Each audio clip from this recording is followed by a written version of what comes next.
Hello guys, for today's video, i-flex ko lang tong astig din pala tong Honda Crossroad. Para siyang small hammer ba yung forma niya? Parang small hammer. Yan yung likod. Yung sa harap.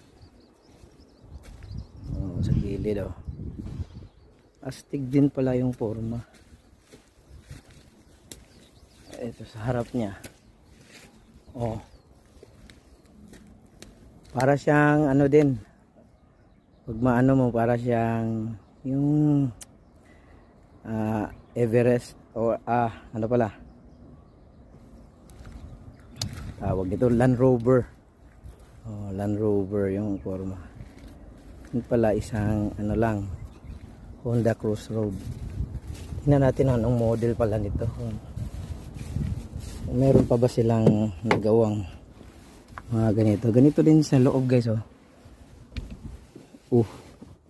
Pwede pa pala itong upuan kasi pala dito 2, 4, 6, 6 ganyan ang upuan dyan. Pwede po bang address nya. Astig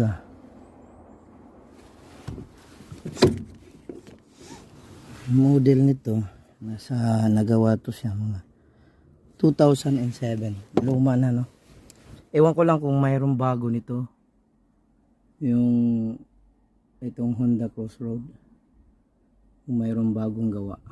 Astig din tingnan niyo upuan niya, parang siya ba, yung masculine yung dating.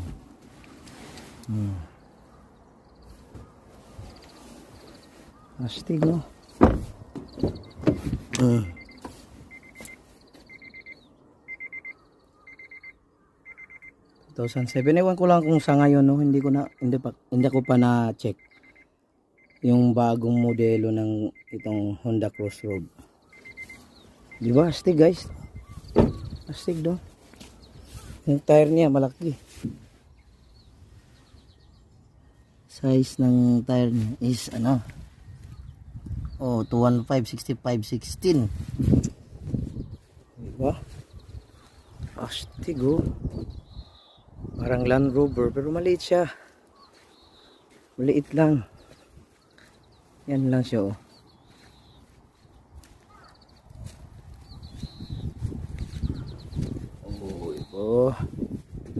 likod niya parang FG Cruiser dito sa gilid.